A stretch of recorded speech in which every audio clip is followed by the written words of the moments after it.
My dear sisters and brothers, the year was 1966, and I had just turned the ripe age of 7 when my family returned to Italy for my parents for the first time in almost 9 years, and for myself for the first time. And the occasion was my Uncle Jerry, that is my mother's youngest brother, his marriage. Now, I must confess, there are many memories of that trip, but 2 stand out more than all others. The first was I never, to that point, ever remember attending a meal like the one that followed his wedding. It was forever.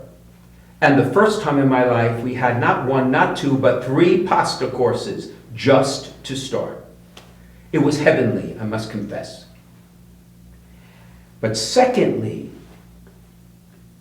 going with my grandfather into the fields was the first time I really entered into a farming situation.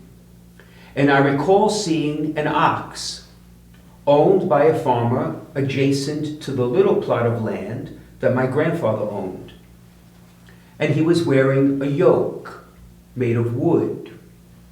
But interestingly enough, there was only 1 ox, even though the yoke is made for 2 to hold them side by side. Presumably, this farmer did not have money to have a second.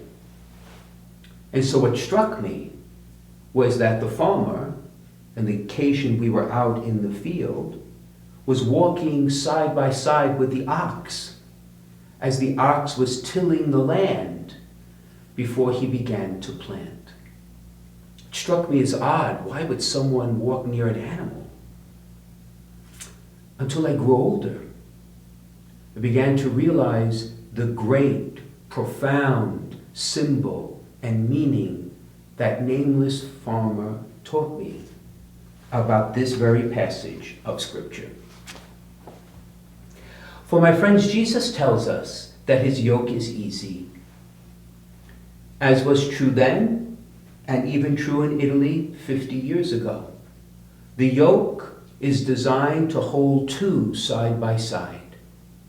And the implication is clear, that if Jesus invites you and I to carry his yoke, he will be next to us every step of the way, to share the burden and the pain and the suffering. And also, when the going is easy, to walk perhaps with delight and joy and gladness. But the yoke always involves more than 1. And the promise here is, it is light, it is easy, because Christ walks with us every step of the way. And he doesn't do it figuratively or solely spiritually. But you and I, my friends, as I've often reminded all of us, that we are, as St. Teresa tells us, the hands and the heart and the feet and the voice and the eyes and the ears of God in the world since the Ascension. So it's precisely when you and I choose to walk with our neighbor that we are fulfilling the Lord's commandment and also helping to make the yoke easy and the burden is light for someone who walks with us. You know, in his pontificate, Pope Francis has continually spoken about accompaniment. And my friends, that's exactly what this is. Accompaniment. To share the yoke of life with those around us. To share their joys, their challenges, their sufferings, their triumphs, their questions, their doubts, always leading them forward to what? To heaven, to Jesus, to the Lord, as he inspires both to move forward in life, one day at a time, one step at a time. And how often it has been difficult for you and me to accompany the people we would like to accompany. How many parents desperately try to find a way to reach their teenage children, for example, who resist all attempts to be accompanied in whatever form that may be?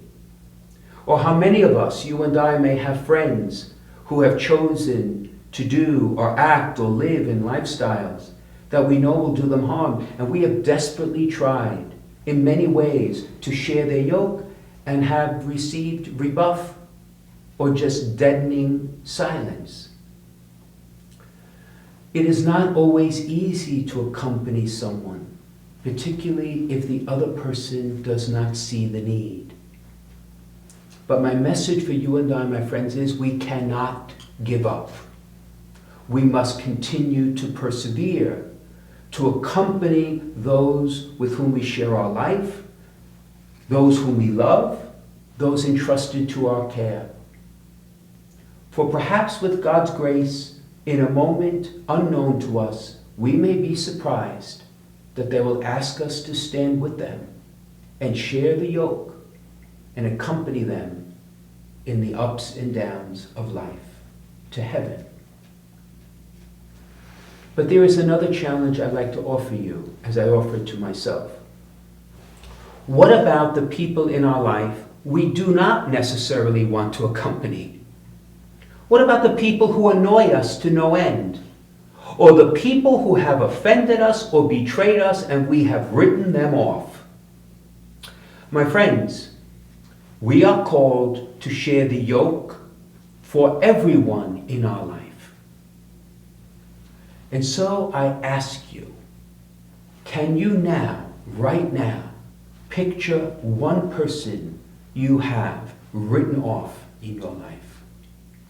One person who has hurt you deeply, that you will do everything you can not to cross paths with that person. Is there one person that is perhaps on the bottom of the list of those we would choose to accompany? And can we spunk up the courage, with God's grace, to reach out and make the offer? What we may discover is that God has many surprises for you and me, and that our yoke may be truly easy, easier than we ever imagined, because we went where no one else would dare to go. You know, many years later, my sister also went back to the village where she was born, and we celebrated her wedding in the little village. Much had changed between 1966 and towards the end of the 70s. Most of the ox were gone, replaced with tractors. But the yoke remains. The yoke Christ asks us to share with our neighbor. And who among us will put our hand to the plow?